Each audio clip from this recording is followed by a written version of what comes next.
मत पूछ कि मैं लफ्ज कहां से ला रहा हूं, मेरे खुदा की रहमत है जो बस लुटाए जा रहा हूं। दोस्तों, आज बड़े हंगामे हैं दुनिया में। शोर शराबा, धूम धड़ाका, आपा धापी, मारा मारी, हेरा फेरी, लूट खसोट, झूठ फरेब, भागम भाग। ऐसे में भाग लेने दीजिए उन्हें जिन्हें नहीं मालूम कि उन्हें जाना कहां है और उनकी वास्तविक मंजिल आखिर है कहां।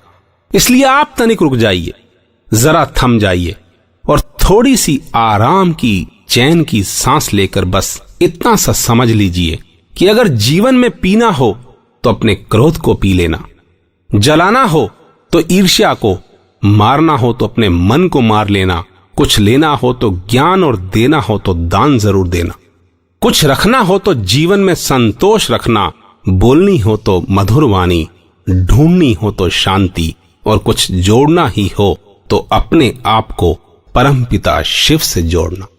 और बस यही है आधार मेरी इस कविता का, जिसका शीर्षक है सृष्टि के आधार।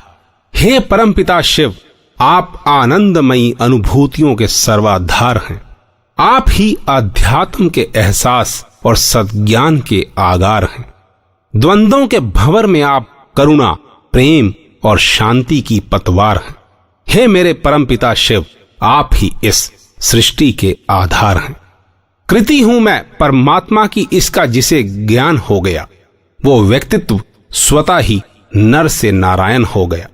योग और ज्ञान का प्रभा जहां गतिमान हो गया, शिव लाडलों के हर कर्म का कल्याण वहां हो गया।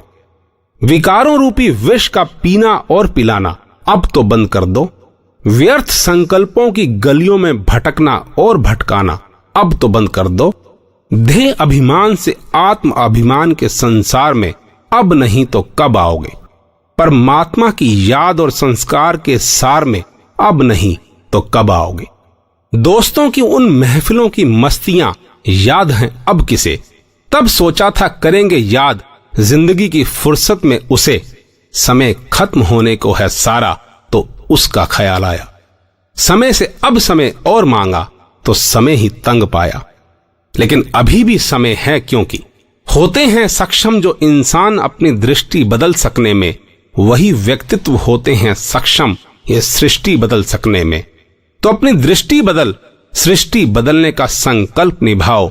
ईर्ष्या के नहीं, ज्ञान रत्न से आशा के नंदा दीप जगाओ। ज्ञान रत्न से आशा के नंदा दीप जगाओ। ज्ञान रत्न से आशा के नंदा दीप जगाओ। बस इतनी सी थी मेरी ये पेशकश, मेरी किताब नजरिया की चंद चुनिंदा कविताओं में से एक। दोस्तों, जिंदगी के विभिन्न पहलुओं और महत्वपूर्ण बिंदुओं पर टिकी मेरी प्रत्येक कविता की अपनी अपनी ज़बां, आत्मा, दिल, दिमाग, शरीर, भावनाएं और मर्यादाएं हैं। ये निश्चित रूप से आपसे जुड़ी कुछ ना कुछ बात कहती अवश्य नजर आएंगी। हो सकता है इनमें से कुछ एक, उनका कोई अंश, पंक्ति, भाव या शब्द साक्षात रूप धारण कर आपके समक्ष खड़ी हो जाएं, आपसे कुछ मांगे अथवा कुछ पूछ बैठें। और बस यही है मेरा प्रयास, मेरा नजरिया, क्योंकि नजरिया है अपना अपना। बहरहाल आपके नजरिए का मैं हमेशा की तरह स्वागत करूंगा और इंतजार भी, मगर इस बार अपने मोबाइल पर, जिसका नंबर है 9911222398। धन्यवाद। आपका दिन शुभ हो, मंगलमय हो। अपनी दुआओं में मुझे याद रखिएगा। आपका अपना राजेश हांडा। राज राज राज।